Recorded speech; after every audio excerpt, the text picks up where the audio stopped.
1-2, Nathan Favre, New Zealand. That's how we say it, Farve. Yeah, that's good. If you were in Samoa, it would be Fa'avai, but I just go by Favre in the rest of the world. And how do you say that quarterback who used to play for the Packers? No, I don't know actually. No. You don't know that? You don't know who I'm talking about? No, I don't. No. Yeah. What's his name? Do you follow American football? No, not at all. No. He's a very famous guy who played football for the Green Bay Packers for a very long time. Okay. And his name is Brett Favre, but it's V-F-A. I mean, I don't expect you to follow American football closely, but this is like the most famous person, one of the most famous American football players. Now that you say that, I have heard that name, but I can't picture it. No. No. I can't picture the spelling. He's possibly from American Samoa, I suspect. No, they're from Mississippi. Oh, okay. They're from the deep South in America. So you said you were getting the kids off to school. So were they sending live school over there? No. They're at normal school, and they normally bike to the bus from where we live, and it just started raining, so they asked me to drop them off. But when I went to drop them off, it's actually stopped raining, so I said to them, no, get on your bikes. So they got a break in the weather. So how are things over there with the pandemic? Not ideal, but I don't think we can complain. Last month we had some community transmission breakout. So New Zealand had gone just over 100 days without any community transmission. There's some cases coming in across the border, but there's a 2-week quarantine for anyone returning to New Zealand. So that seemed to be contained, but it did manage to get across the border and into the community. So I think right now there's about 100 or 120 cases, but they're all in Auckland, our biggest city. So the whole country is in a level of sort of restriction, but it doesn't affect us all that much in the South Island. There is some impacts, but not huge. How many people live in the whole country? About 5 million. Okay. Yeah, and then where I live in the South Island, there's about 1 million. So it's yeah. Do you know everyone by first name? Most of the people, yeah. Yeah. Yeah. Well, I've never been to that part of the world, although I've wanted to. Probably everybody in America wants to go to Australia and or New Zealand. We've seen all the beauty.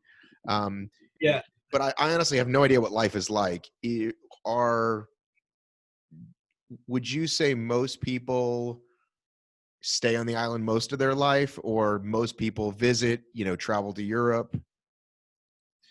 Yeah, it's a good question. From what I understand, New Zealand people travel a lot. So as a nation, apparently we kind of move, and I think that's probably because we are a isolated island. So to travel I guess travel is a normal part of life here. Like if you want to go anywhere, you have to basically get on a plane or a boat and cross some ocean. So from what I understand, New Zealanders do travel quite a lot. I think, where I live in the South Island, it's more people live in the South Island normally for the outdoor opportunities. And so a lot of South Islanders, that I know, travel around the world doing adventures, chasing snow or, rivers or mountains or whatever it may be. So, yeah. What do you think it says that people from here want to go there and you guys want to go somewhere else? I think for people who want to come to New Zealand, I suspect it's for the nature and just traveling somewhere pretty exotic. It's just a long way away from anywhere, I suppose. So it has its appeal. I think New Zealand is renowned as a fairly friendly country and a safe place to visit. So a lot of people come here for those reasons. And there's as well as the outdoors, I suppose, I think there's also some pretty interesting cultural aspects to New Zealand as well. But for New Zealanders wanting to travel, I think as a nation, if you were to throw a blanket over the Kiwi culture, it would be fair to say, I think, that New Zealanders are kind of quite intrepid and are explorers by nature. So, they explore their own country and they sort of like to explore the world. So I think that's why a lot of Kiwis travel. And maybe because it's a young country as well, that a lot of New Zealanders have got family living in other parts of the world. So, a lot of people will travel for family reasons too, I suspect. So were you born there? Yeah, I was born here in New Zealand, yes. So when you're a young man and you're going to school, or even before, and they show you on the map, they hold up this world map, right? Because for us, America's really big. They say, hey, your ancestors mostly came from over here, right? You're this tiny little corner of the world. And I'm just trying to imagine what that's like. Is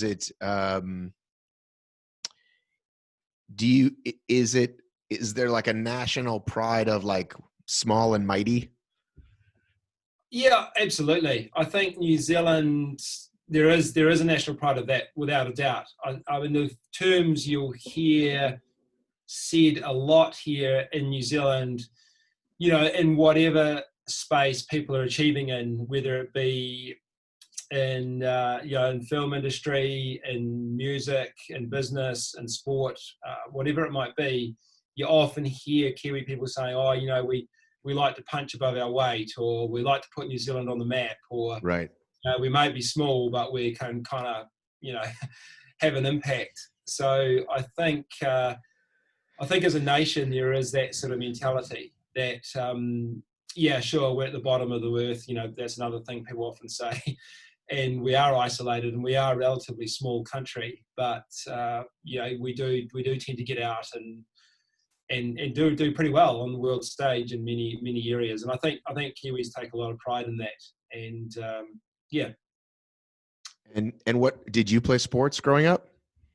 Yeah, I've always been a sports person. When I grew up playing just regular team sports, really, rugby, soccer or football, and another game which I'm not sure if you've heard of called cricket. Yes. And so just sort of fairly regular team sports as a kid. And then as I got older into teenage years, that's when I started getting a little bit more interested in sort of, I guess, adventure sport and other things that were out there. All right. Do you prefer the original cricket or this new shortened version? I forget what they call it. Oh, the 2020 cricket, I think, is the stuff. To be honest, since I stopped playing cricket as a teenager, I haven't really had much interest in it at all. But if I was forced to watch a cricket game, I'd definitely be keen on the 2020 cricket, which basically just has sped the game right up, and it's not going to consume days of your lives. So I'm trying to follow a game that is most likely going to end up in a draw. A drawer?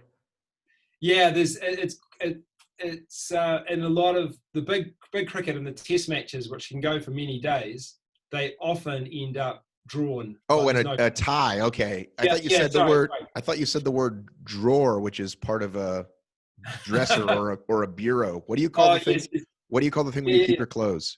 Drawers. Right, but what do you call the whole thing? Oh no, I don't know. Cupboard. I don't know. Cupboard is where you keep your cups. It would be a set of drawers. It would be drawers. Right, but what's what are the drawers inside of?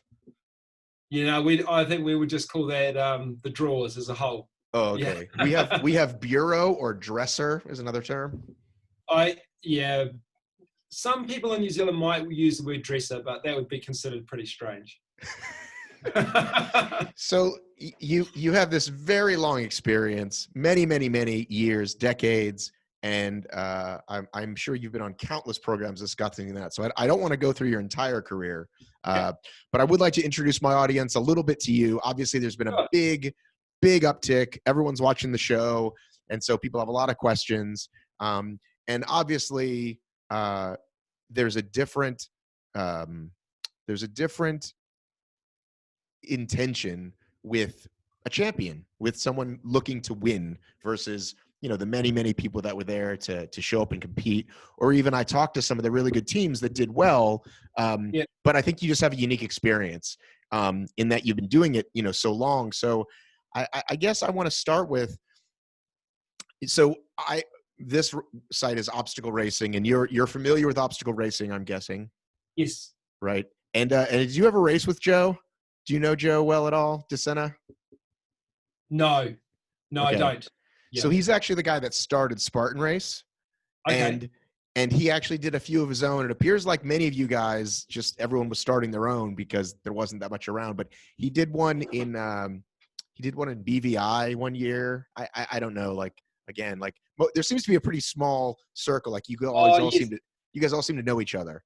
Yeah. Yep. I am aware of that BVI race, but yep. Like they almost lost someone. It was crazy. Yeah. I wasn't there, but it sounded good. Okay. if someone almost gets lost. But the thing we've heard over and over before Amazon came back was adventure racing was really big. Sponsors put big money behind it. There was large purses, and these companies, Nike or all these companies were putting money on teams and sending guys all over the world. And then it just sort of seemed to stop. So what caused it to just stop? Why was that? I think when Eco Challenge stopped in 2002, that was like turning a tap off. So essentially what that meant was that a huge part of the media interest or exposure the sport was getting literally just stopped instantly. And I think that the sponsors were just, we can keep sponsoring these teams, but what is the return? What is the payback? So I think that was hugely significant at that time. And perhaps in context as well, like back in the late 90s, early 2000s, there wasn't the platforms there are now with viewing content. So it was much more of a traditional television audience. And back then, my impression was around that time, 2000, 2001, 2002, there were so many corporates just tripping over themselves to get themselves just onto the regular TV shows that, if you're a half decent team at Eco Challenge, then you could command some pretty big sponsorship relative to, what the sport had seen before. Well, it's still fascinating to me because, again, as obstacle racing, we're this little niche, and we look at all these things around us that have done well, MMA and CrossFit. But if you go to like these outdoor channels, you'll see, rally car racing, deep sea diving, and all of these things have sponsors. They all, have people that believe there must be enough eyeballs to give them a few dollars, right? Even ultra racing, which is so much smaller than people who run a marathon, but they just put money behind it. So it fascinates me to when these people decide there's enough eyes and, pocketbooks to see this, whether it's on television or not. Yeah, I'm the same. I sometimes see things and I go, how is that possible? I remember being in the States one time and watching a fishing show. Right. And someone caught a fish and they said they've just won like $1 million for this fish. I was like, why are you going to be joking me? I mean, we're out there racing for days and days and days, and, we might win a folding chair or something. But, yeah. So I don't actually get that at myself. I mean, I guess one thing I would say, and I don't think this is fair to say that this would be the case everywhere, but a lot of sponsorship in sport that I've come across often is just people quite high up in a corporation that just happen to like that sport. Right. And that they just basically pull some strings to channel some funds into a sport that they just happen to have an interest in. Right. And I don't know what the percentage of that is. I have no idea, but certainly in my experience, from what I've witnessed, is that is a really big help if there's someone fairly high up that likes your sport. You've got a much bigger chance of having some success, I think. Right. So 18 years is a really long time. You get a few gray hairs, right? Maybe in that time. But you never stopped racing. You were still competing in what they call these World Series. These World Series races, correct? Yeah, between the eco challenges, yeah, I had a few sort of breaks where I think there was a couple of years where I didn't do much racing, and when I mean that, that would be international sort of races. But no, pretty much I didn't stop. So there's the Event Racing World Series, which I was competing on mostly, yeah, throughout that time. There's also been quite a lot of event racing in China, so I've done a reasonable amount of racing in China, which tends to be more stage racing, where you sort of race during the day and then stop at night. That sounds like my speed right there. I like that. Yeah, they're interesting races actually. They can still be sort of 4, 5, 6 days long, but sometimes I actually find them harder than a non-stop race because you're just constantly having to kind of recover and then get ready to be on the start line again. So they kind of have a different series of challenges. And then there's just been some other sort of iconic events. Well, not necessarily iconic, but just sort of one-off events that have popped up that we've sort of gone and done. I did a race in Abu Dhabi for a couple of years, and yeah, you just sort of see events, I guess similar to Eco Challenge, just pop up somewhere and run for a few years, and then sort of drop off the radar again. But there's certainly been a lot going on in the event racing space in that time, and in New Zealand as well. We have a pretty major annual race called Godzone, so. Yeah, I've taken part in that, I think, 5 times now as well. So were you one of the first calls that Burnett and his team made when they were coming back? They're like, hey, guess what? We're doing it again. They're like, you got to be there. No, it didn't work like that.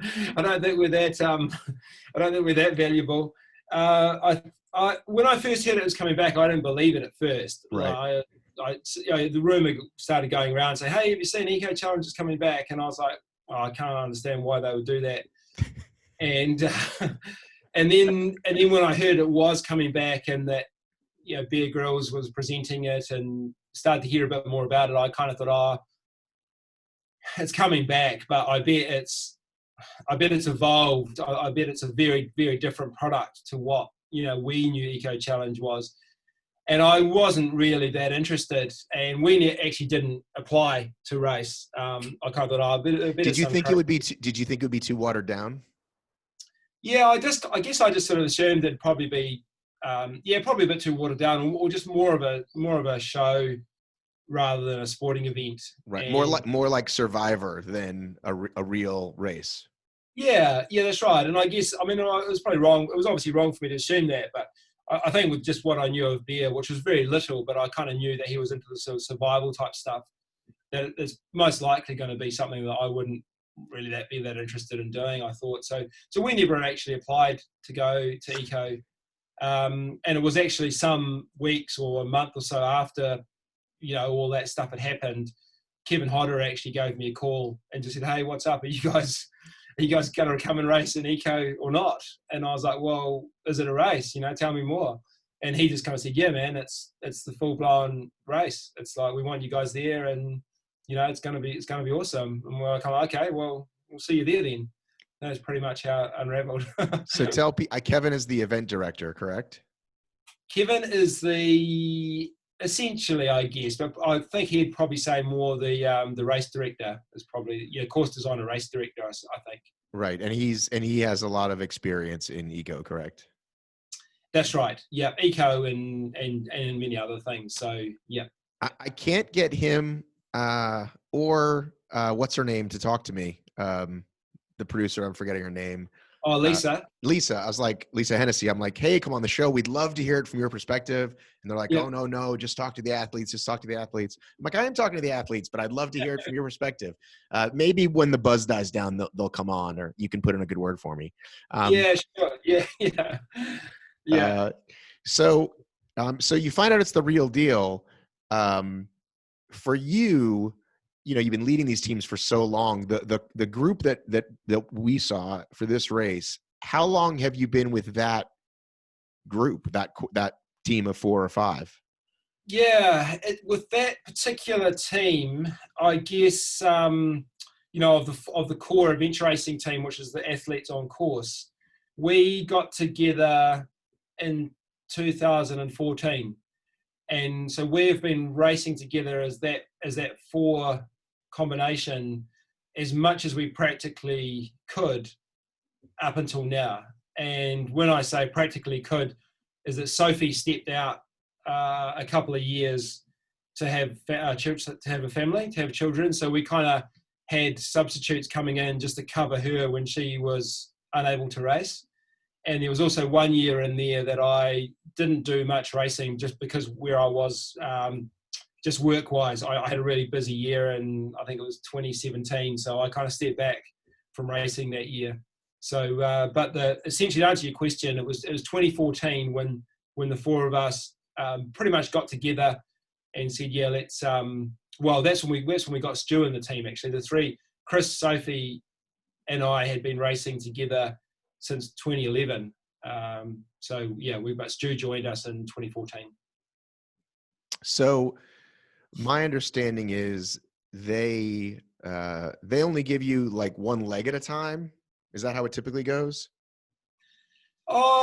Typically, I would say typically in event racing, we normally get the whole course, usually the day before, or the morning of, or the race day itself. But we are starting to see more events where they just drip feed the course. So you might just get it stage by stage, or, and in this case in Fiji, we got the course basically between the camps. So from memory, there was essentially 5 legs. There was 4 camps that we had to get to.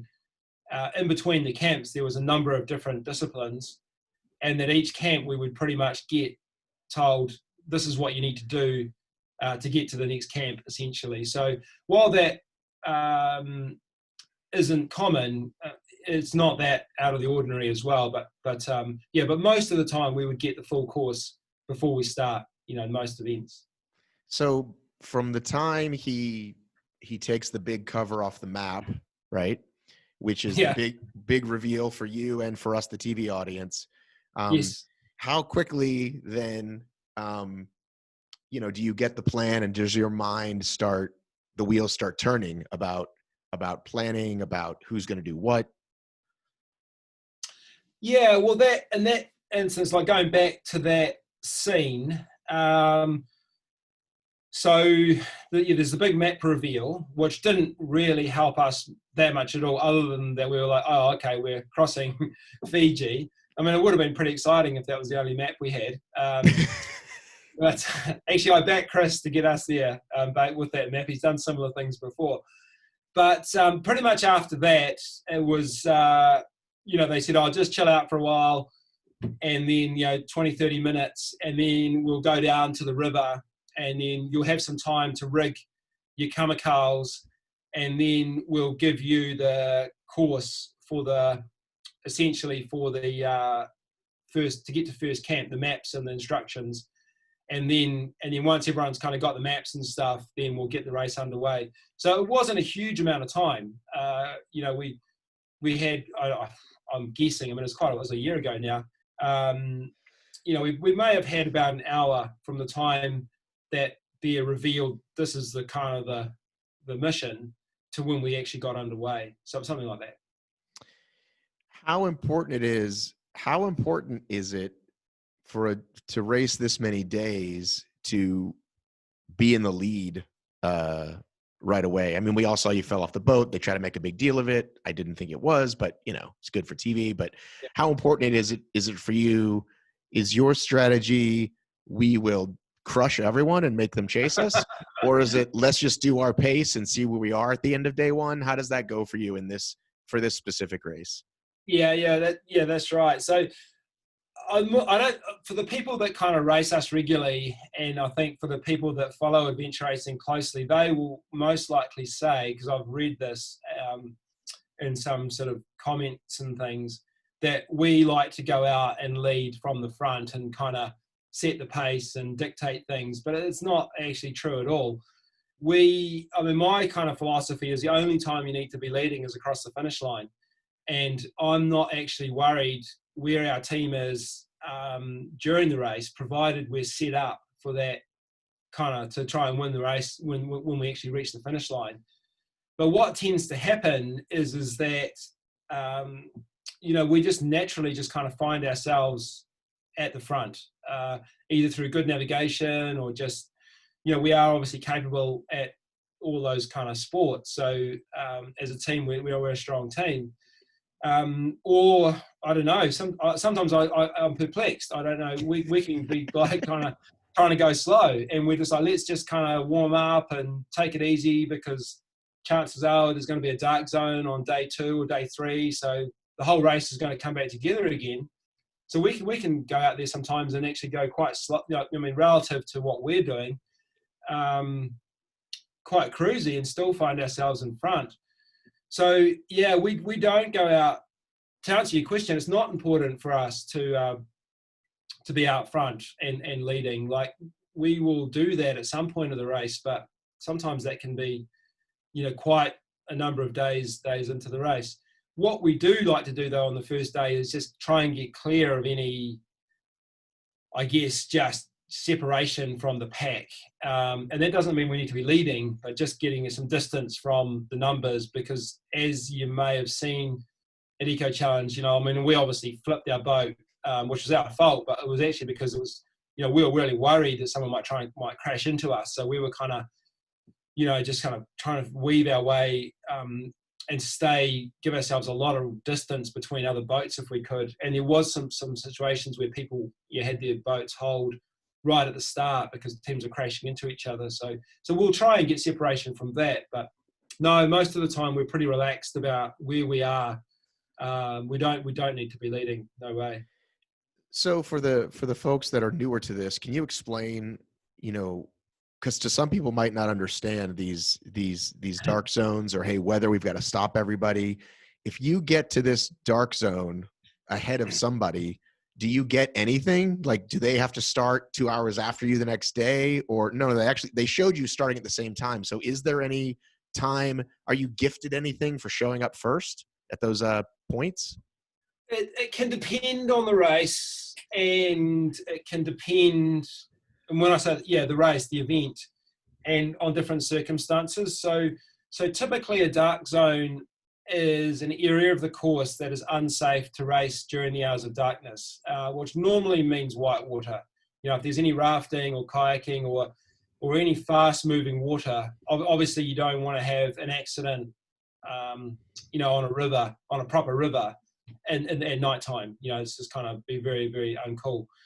And then there's other sections that they may deem unsafe as well, perhaps glacier travel, or I'm not quite sure, but that's probably the main ones. It's essentially an area they go, it's unsafe to go through here at night, so you have to wait until daylight. Those dark zones are pretty much like you just strategize around them. So if there's a dark zone at some point in the race, you have the choice of trying to get there and have quite a long rest. So sometimes it's quite good if you reach the dark zone, let's say at 9 o'clock at night, and then you've got the whole night to kind of sleep and recover for when the course reopens again as soon as it becomes daylight. So sometimes we'll do that. Sometimes we'll go quite hard to the dark zone, knowing that we're going to get plenty of recovery time. The other thing about dark zones is, what you don't want from a competitive point of view is to have some teams get through a dark zone and then you get stuck by it. Because essentially you can lose, 8-9 hours of course time. The others get through the dark zone and they race on, and you can be stuck waiting for the dark zone to open. So that's kind of just a normal dark zone. Some of the other dark zones though, and this happened in Fiji, was when the river flooded. I think it was on day 2. We were on the Billy rafting, and they stopped us. So they imposed a dark zone. So we were pretty much cruising down the river having a good old time, and we pulled into a checkpoint, and the guy said, hey, the race course is closed. You guys can't leave here until 6 tomorrow morning. So just kind of do whatever you need to do, and make sure your boat's up high and come back in the morning. Now, in a lot of events that I've raced in or race in, if the organisers sort of impose a dark zone that you haven't been able to strategize around, they will actually credit you time for that. So at that point in the race, like we were leading, I don't know by how much, 1 or 2 hours. I don't actually know. Often what they'll do in that situation is they'll clock the teams in, and they'll say, whatever time gap you've got now, we will kind of honour that and do that. But they didn't do it in Fiji. But what did you say right before that, where you said other teams get to pass through it? If you mean if they show up later, they haven't rested, so that's your advantage then, yeah? Exactly. So if you get to the dark zone early and then you sleep a whole night, what you'll usually find in the dark zone is that teams will keep arriving right throughout the night. Right. So like in that dark zone on the whitewater rafting, I think we had like 5 or 6 hours sleep, whereas some teams that started on the river around the same time as us pretty much just arrived and went straight into the rafts. Right.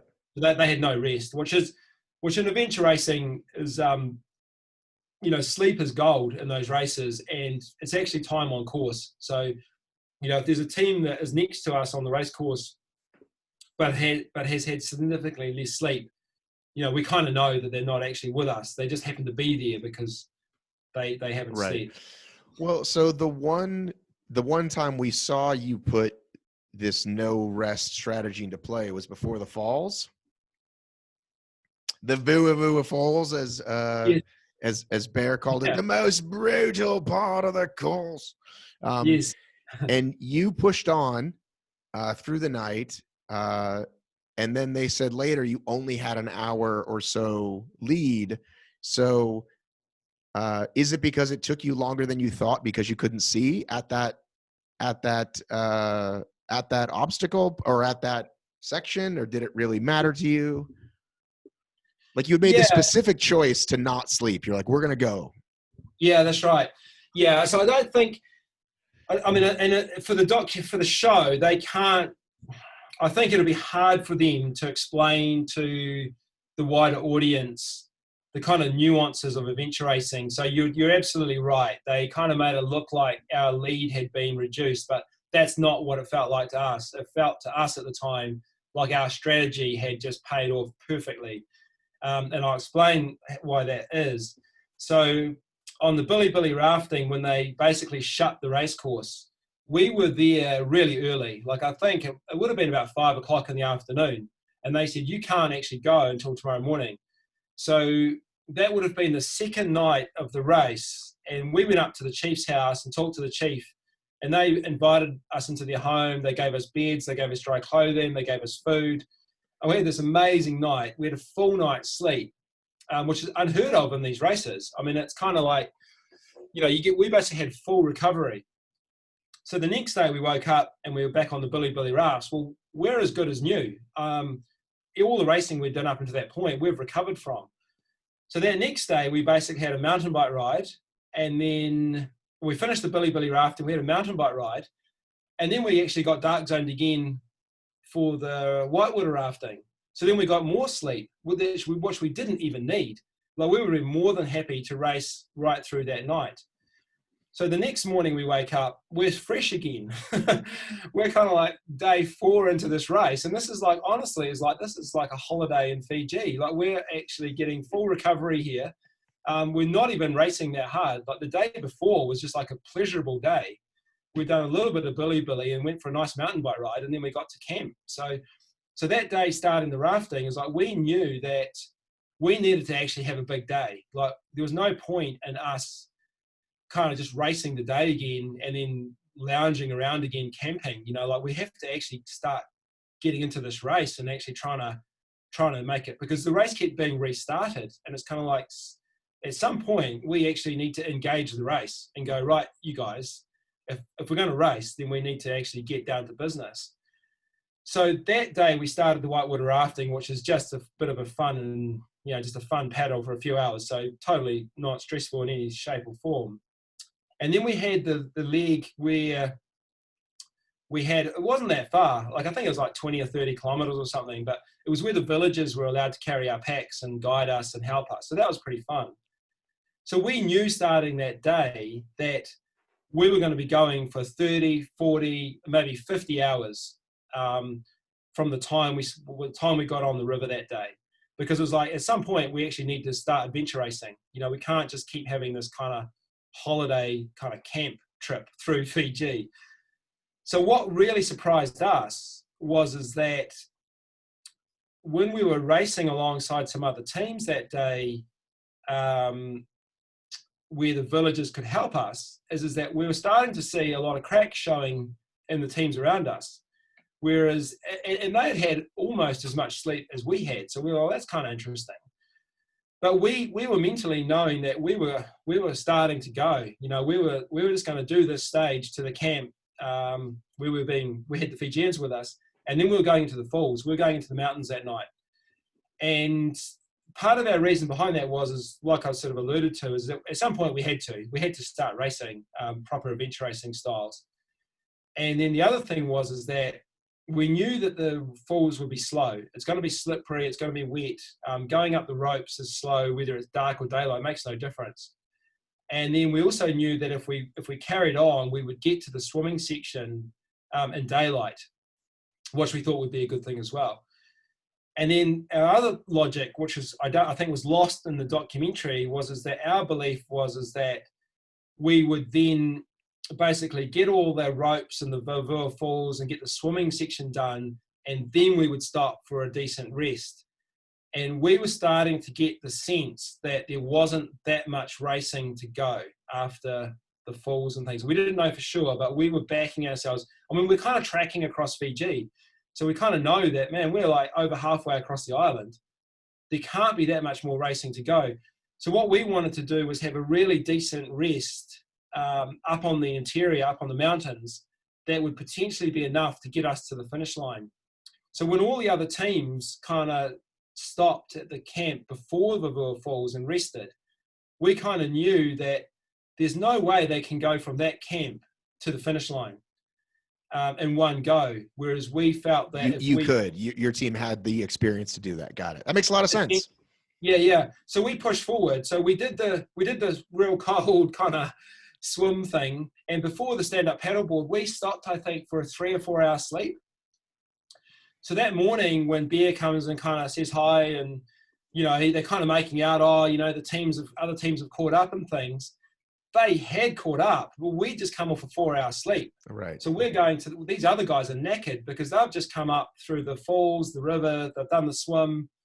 These guys are toast, and we've just come off a sleep, and we're basically going, we're good to go. Like we can get to the finish line from here. And you guys are going to need more rest. So I guess for the experienced adventure racers, even though those teams had essentially closed their gap up, we felt like we were actually quite a few hours in front. Right. It's like, to try to give people an example, it's like if you're at a marathon, right, or even a 10K, and you and the guy next to you are going about the same speed, but that guy's been up for 3 days, you probably think you could outkick him at the finish. He's not really right with you. So that does make a lot of sense. Yeah. So when I asked some of the other teams how they would compare this to other adventure races, they said that the sections themselves were about the same difficulty level, but the cutoffs were really long, and that typically you would have much less time to get to each section, and that the whole race would never be open for, say, 11 days. It'd be more open for 5 or 6, right? You finished in like 4.5, right? So how would you what's that? Was that our finish time, did you say? I don't know how many days did it take you? I thought it was 6. Maybe it did take you 6. Maybe it did. Yeah, I'm not sure. I don't actually know. Yeah. But the point is that obviously they had people who'd never done anything like this, and they still finished. It took them a really long time, but they did it. So anyway, in terms of checkpoints, in terms of legs, how would you rate it in terms of not the forced sleep, but just the actual sections? Billy, this many kilometers, run this many. Yeah, I think you're right in that, or those people were right in saying that the cutoffs were very generous. That is true. World champs or in the World Series races is, if you pretty much fall about 24 hours behind the lead team, you're out. You'll start missing cutoffs. You can normally stay on course, but they'll basically say, look, rather than do this section, just take this road, and and they'll basically have short course options and things. So essentially you're still racing, but you're on a different course, so to speak. And I think that's just logistically, on the World Series and the World Champs and things, I just don't think they can have the courses open for that long. Yeah, it's a lot of staff and volunteer hours. Exactly. But as you've seen, is the Eco Challenge caters for a number of different groups of people. So there's the racers that are there to race, and then there's the people that are there to just want to take on a monumental challenge. And so those people wouldn't last long in a typical World Series race or World Champs because they're just not going to meet the cutoffs. So Eco Challenge, I think, has a slightly different objective in bringing together a lot more people, a wider group of people, I think. So it's different in that sense. As far as the course went, every race is different. One thing I enjoyed about Eco Fiji was that there wasn't any super long stages. And a lot of the racing we've been doing in more recent years, I think it's become convenient for a lot of the race directors just to limit the amount of stages, make them a lot longer, and there's just less work and logistics. It's actually a smart model in many ways. So rather than, so it's like in the world, I'll give an example. In the World Champs in 2018, the first stage, I think, was 133K trekking section, which took us, I think, about 35 or 36 hours.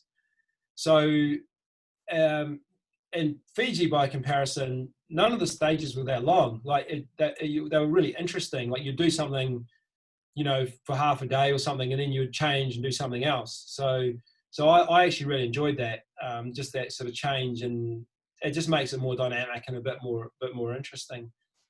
The difficulty of the stages, there was definitely some hard times in there, but the general difficulty of the stages I didn't think was that high. And again, that is because Eco Challenge is catering for, a much more diverse group of people.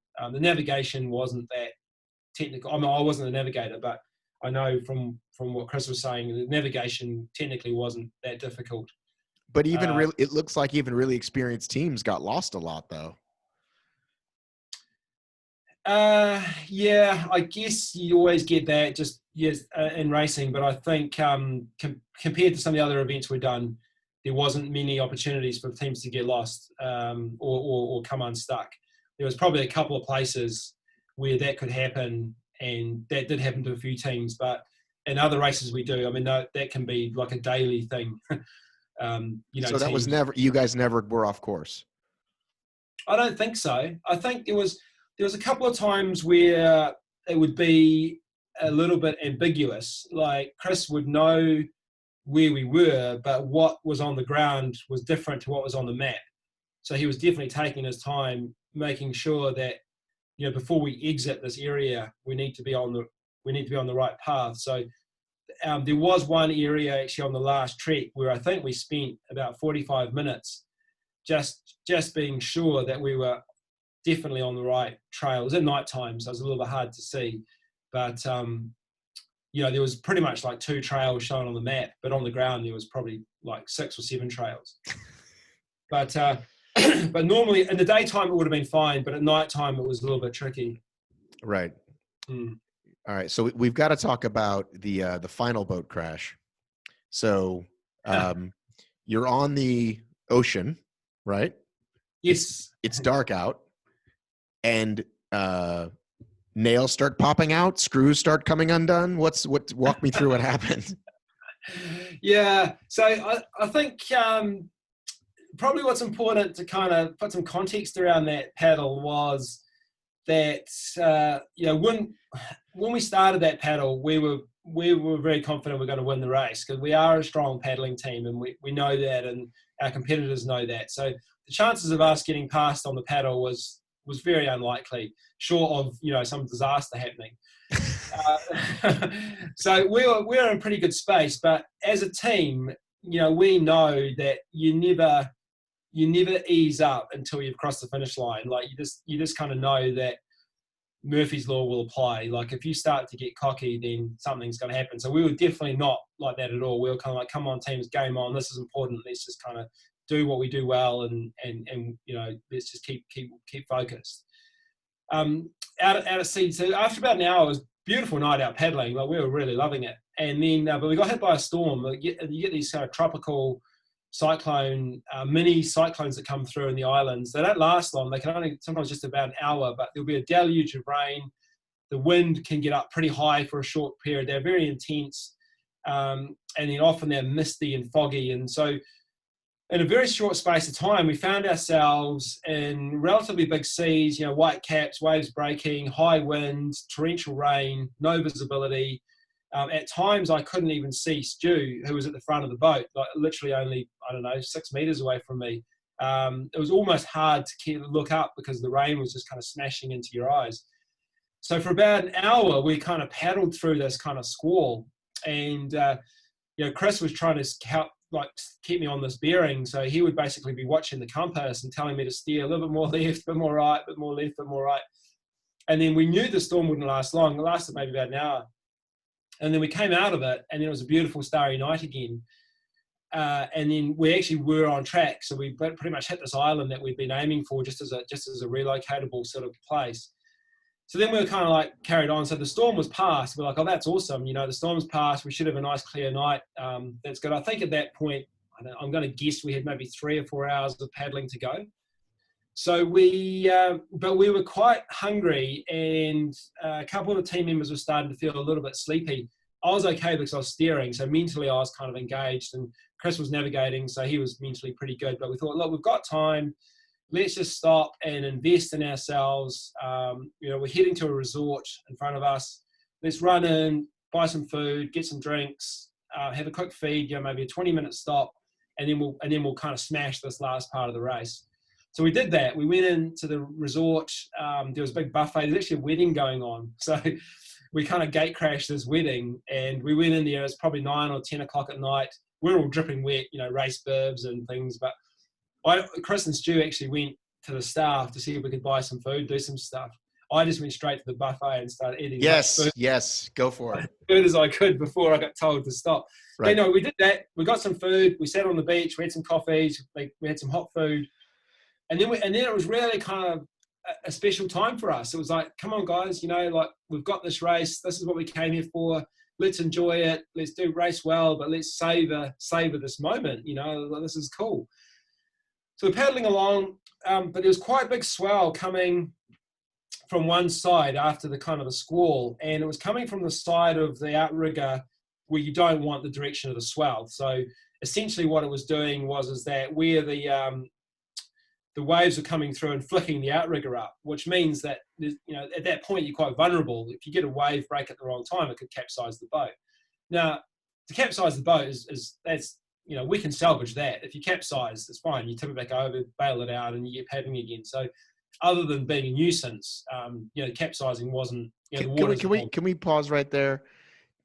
I mean, to describe your boat capsizing as a nuisance, I think do you understand that how experienced you are, that's not most people's experience. Most people is, oh shit, we are going to die.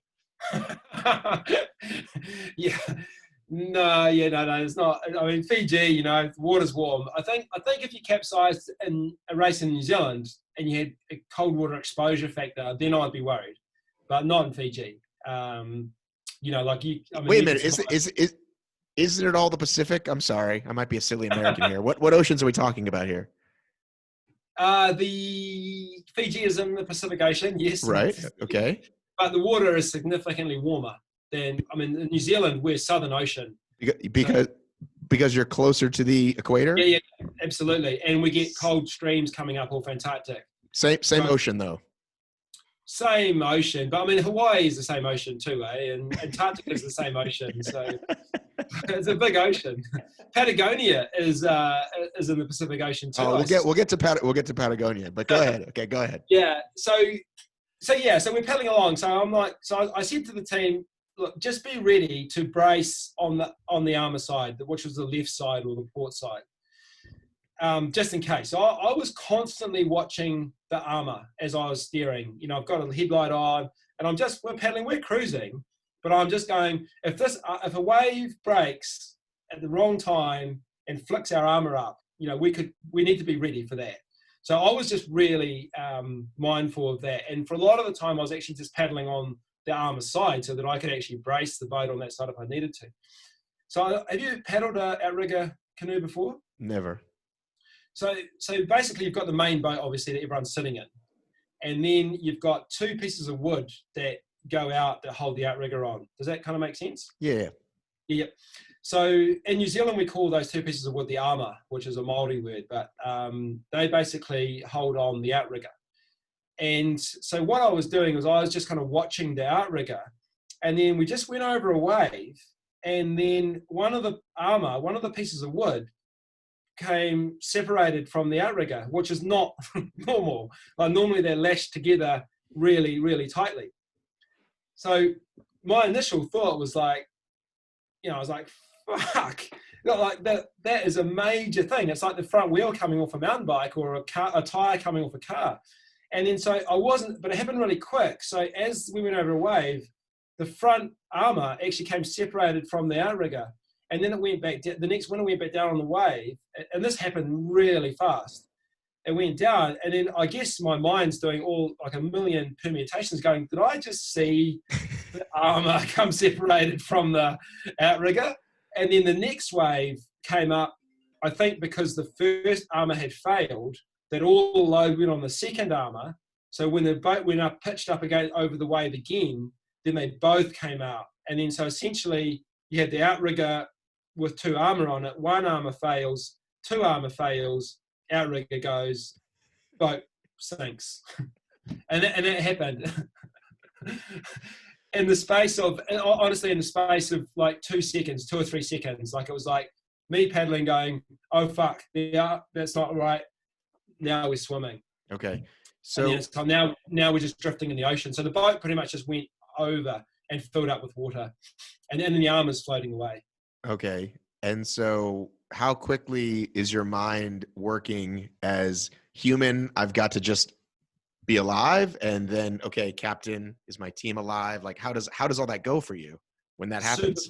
Super fast. So straight away, Chris and I were just out of the boat on that side, and I just remember, saying to Chris, we got to get the armor, because we lose the armor. The outrigger, the whole thing that keeps the boat stable, because that was floating away. Like we were coming separated from that, and if we lose that, then shit, we got no hope. And at that point, I just thought the lashings had come undone, and that all we needed to do was retrieve our outrigger, bring it back to the boat, re-lash it on, bail the water out, and carry on. So at that point, it's kind of like, we knew we were hours in front. So, but you are in the middle of the ocean, though. Yeah. You're not in an 8-foot swimming pool, correct? Yeah, that's right. No, I'll be fair to say that, speaking for myself, but I think I can speak for the team. We're pretty comfortable in that environment. Like we weren't afraid or anything. I think it further down the track, it started to feel a little bit more traumatic. But I think that was because we were getting caught up in the emotions of the race. At that time, it was game on. It was like we need to kind of get this thing back together again. So, and I actually had, because I do quite a lot of outrigger racing here in New Zealand, so I actually had spare lashings in my life jacket,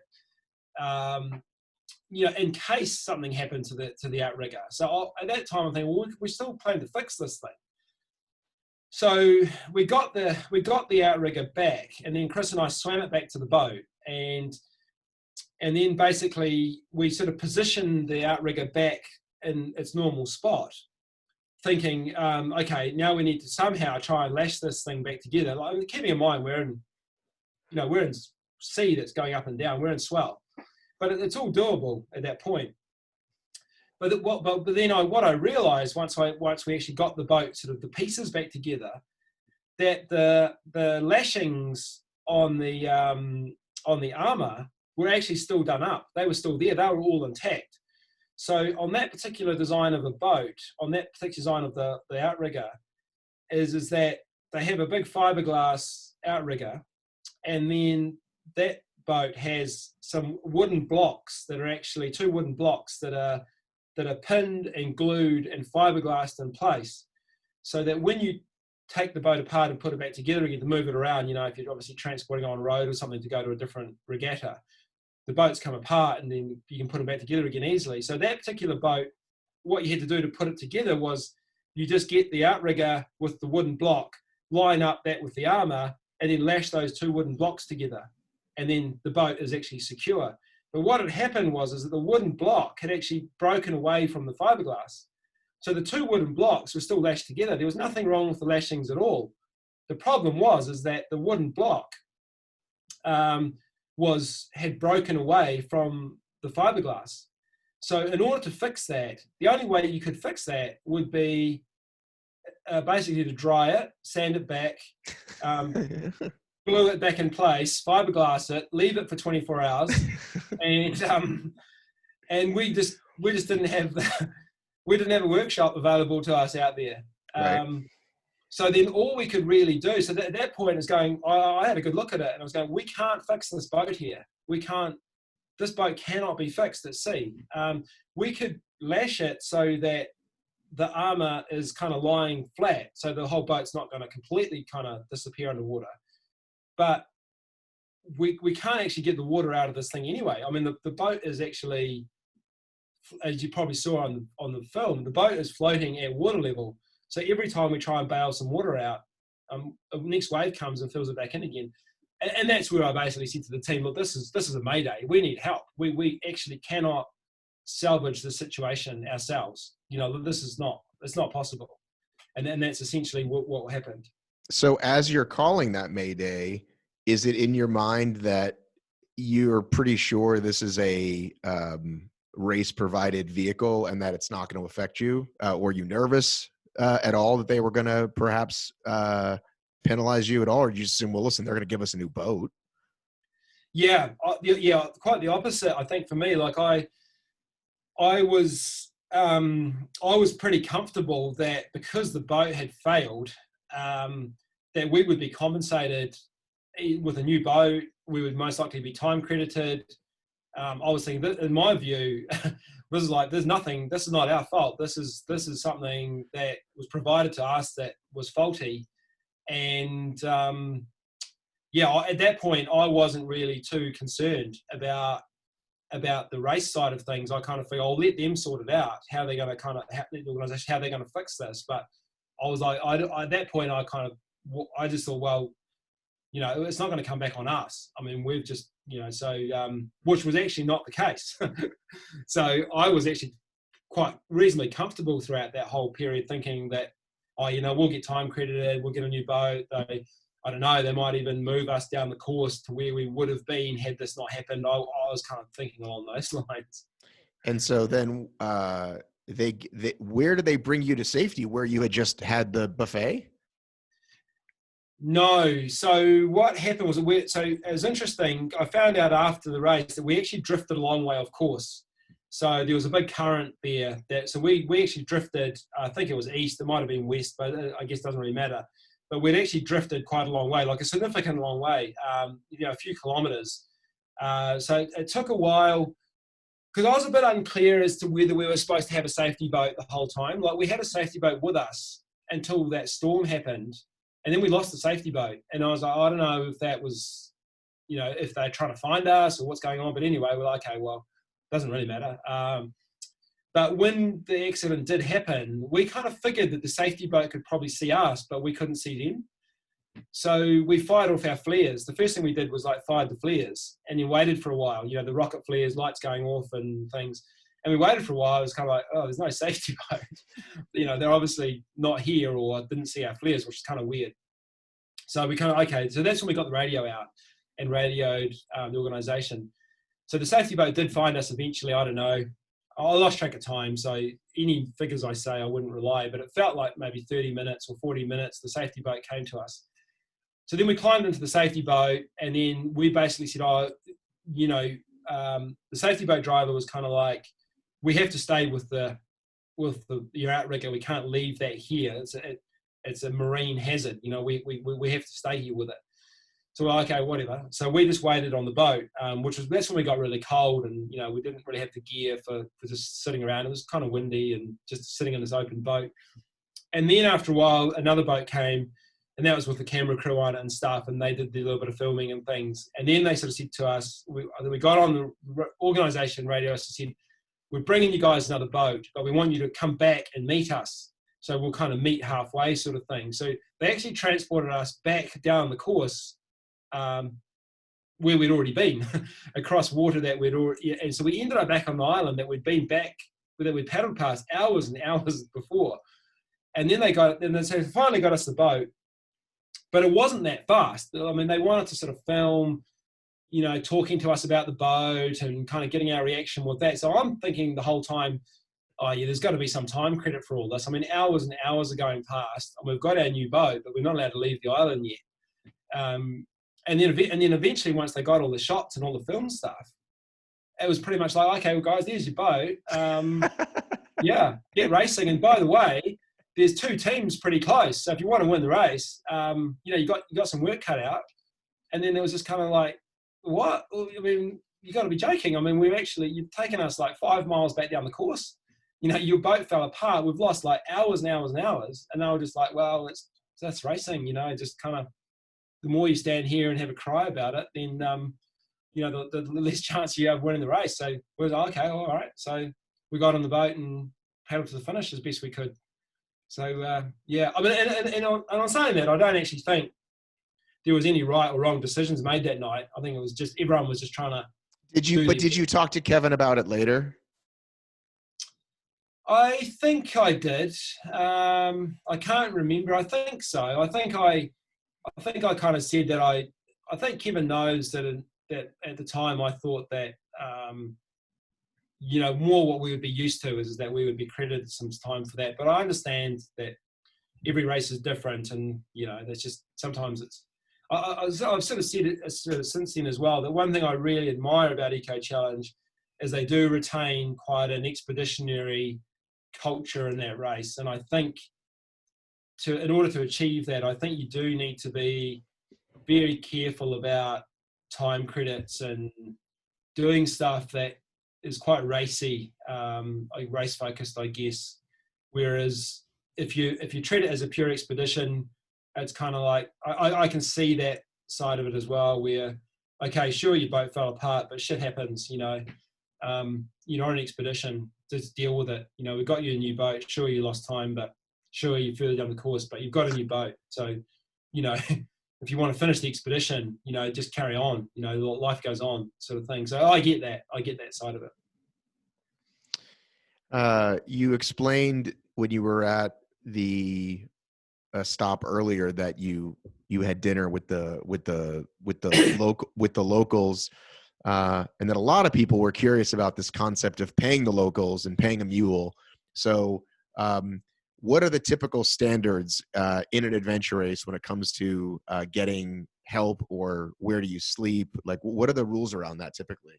So the rules normally are that we always take money onto the course, and we're often buying food and negotiating with locals for places to sleep, or sometimes buying equipment off them if we've broken something or we need to get something. The general rule is that it can't be pre-arranged. So you can't go to a race and kind of organize that on day 3, we're going to arrive at your house and You're going to have dry clothes and a warm bed and hot food ready for us. So everything that you do like that has to be in your race time. So if you want to spend half an hour, doing sign language with some dude in Tibet to kind of buy, some potatoes off him, that's your race time. And that's up to you if you want to do that. So that's the normal thing. Obviously, you're not allowed motorized vehicles of any sort. So you can't get a taxi or hire a motorbike or something like that. And then there's also a kind of a rule in adventure racing that says that anything done outside of kind of the spirit of the competition could be grounds for a penalty. So if you do something that in a race that you know, would be seen as being unfair or outside of, like, if you're just pushing the kind of the rules too far, then you could actually become unstuck as well. So you do have to be a little bit careful about you need to be able to justify that what you're doing Right. is kind of not, yeah. Well, you know what the American motto is, right? I don't know. I probably do once you say it. Well, when it comes to sports, they often say, if you ain't cheating, you ain't trying. Meaning there's always, whether it's NASCAR or baseball, you know, NASCAR's auto racing. It's like, how can I push things as close to the edge as possible? And maybe if I get caught, maybe I don't. But I think that's a part of sport a lot of times. And I'm sure it's happened. If somebody's from that country, I'm sure it's happened that someone's like, hey, meet me, probably get there around Wednesday. Like, have something ready. You're right. It's probably kind of happened, right? Yeah, absolutely. And I think event racing is that. I think event racers do push up to that line, and that's almost a culture in the sport. And it's quite a fun part of the sport, is actually looking at those rules and saying, well, how far can we go, you know, to that line, stay on the right side of the line, but actually maximize what is within our rights to do. And then I have seen teams, like I was in a race once where there was a racer who I know, and it was their birthday, and someone had their support crew had met. They had some friends prearranged to meet them, bring them birthday cake and stuff, and that's cool. Like right. That's like, man, if it was my birthday, I'd want a cake. Not that big an advantage, a bunch of birthday cake. Yeah. I really like the idea of these like completely like drenched, tired, like dirty racers coming into a wedding buffet. That is like a pretty amazing image. Like some bride and groom are like, who are those dirty people over there with their hands in the dessert? You know what I mean? I know, it's kind of where two worlds collide, really, because I think in event racing you get feral pretty quickly, but, you know, and then you live by these different rules while you're on an adventure race. Like, there's food, I'm gonna eat it. That's right. And it's kind of like, I'll eat as much as I can before I get told not to. And you know, whereas you'd normally never ever do that. But we often joke that the event racing bib is the bib of invincibility. That if you've got that on, you can pretty much do whatever you like. You know, hey, I'm in a race. You know, these rules don't apply to me. Well, not social norms don't apply to me is probably more the thing. Right. So did you watch the show with your family when it came out? Yes, we did. We watched it. It took us quite a while. We actually only just finished watching it about 3 days ago, episode 10. So there's 5 of us in our family, and getting all 5 of us together in an evening is quite a challenge. But I actually enjoyed it. I enjoyed just watching an episode and then having a few days and watching another one. I mean, I enjoyed the show, and it was nice to kind of spread it out, have something to look forward to. So yeah, we did. We watched it. Well, you know, I've gone back and seen, you know, there's a lot of these things on YouTube, right? And then once you search YouTube once for them, the algorithm feeds you. Yeah, right. So like I've seen that God Zone thing a lot. I wasn't sure that's the brand of the race. It is. It's God Zone is a term that is used to call, like, New Zealand. It's a local term that can be referred to as New Zealand. A lot of people call it God Zone, but that is actually the God Zone adventure race. So that race has been going in New Zealand for, I think, 9 or 10 years. And that is our iconic event. I guess you could say it is New Zealand's annual Eco Challenge, if that makes sense. So obviously 2020 canceled everything. What did you have on the calendar this year? In terms of racing, our team was going to go to Malaysia for a World Series race in Sarawak in June, I think. And then from there, I was going to Japan to meet up with Hane, who was in the Japanese team in Eco Fiji, and they're organising a new race up in Hokkaido that I was going to basically go and help them with. And then we had the World Champs in Paraguay in September, which would have been next month. And then we had the Godzone race in New Zealand in November, and all those things were cancelled. So everything. Yeah. And, well, actually, no, sorry. Godzone has been postponed. So that is in March next year. So what is now, assuming these 2021 races happen, how many would you like to do next year? Well, it's going to be really interesting. We're hoping we can race Godzone in New Zealand in March, and we should be able to in New Zealand. It's a domestic race. We may not have the internationals, but there's plenty of Kiwis here to have an exciting race. So hopefully Godzone will go ahead. Eco Challenge has obviously come out and said that they're trying to run, they've got 2 potential dates for 2021. I got to say, I'm pretty pessimistic about Kiwis being able to travel overseas next year. I don't like my chances of leaving this country. Who knows? But that's just my view at the moment. And yeah, there's some World Series races that we would like to go and do. And obviously the World Champs for adventure racing next year in Spain. But I don't know. It's just, I guess, having so many things impacted this year, I just can't quite see how everything can be turned around so quickly and things go back to normal next year. So if we could do 1 or 2 races next year, that'd be amazing. It'd be great. But I guess we just have to wait and see. Well, I'm not sure how much you've heard, but we're having a bit of political unrest in this country. And my wife and I are shopping other countries to live. So are there moderately affordable places to live? There's my wife. We have 3 children. Are there some moderately decent places we can live? I mean, honestly, I could live wherever. I could probably sleep, in a hut if I had to, but the wife isn't going to go for that. So is it affordable to live like in sort of a normal-ish neighborhood?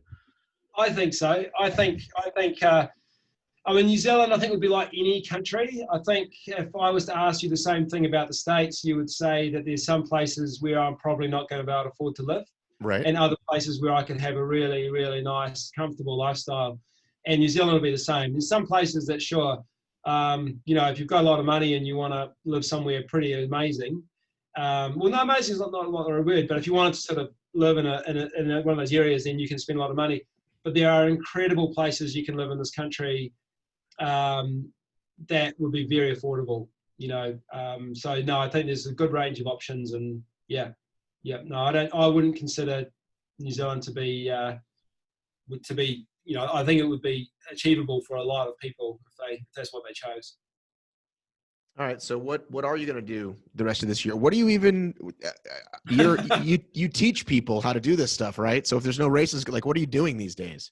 What are your days like? Well, I don't necessarily teach.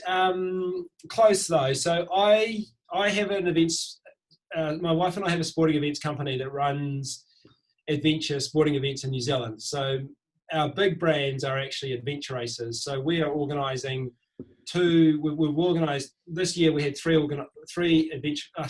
We had 4 races to run. One of them we did. One of them was cancelled because of COVID, and we've got one this month and one next month that we're hoping we can run in the sort of current COVID situation in New Zealand. So that's my main thing, and then added to that, I sort of do other work in the outdoor space. So my actual career is outdoor education. So I'm a qualified outdoor instructor and guide, and teaching outdoor stuff is mainly what I've done. But these days we mainly work with, we custom design things for either corporates or high performance teams or whatever it may be. But the events company and kind of racing and different things make up my year. Got it. Well, thanks, man. I appreciate you coming on. Yeah, thank you. Thanks for helping tell our story. The adventure racing, I think we're getting out there to a wider audience, and that's kind of what the sport needs for to get people into the sport for the benefits that they can get out of it. But obviously, the more people involved and interested, the more opportunities are for everyone. So I think it's great, and it's people like yourself that sort of taking the time to do these things and get the story out there is what we need. So thank you. All right, let me take you off record. Hang on one second.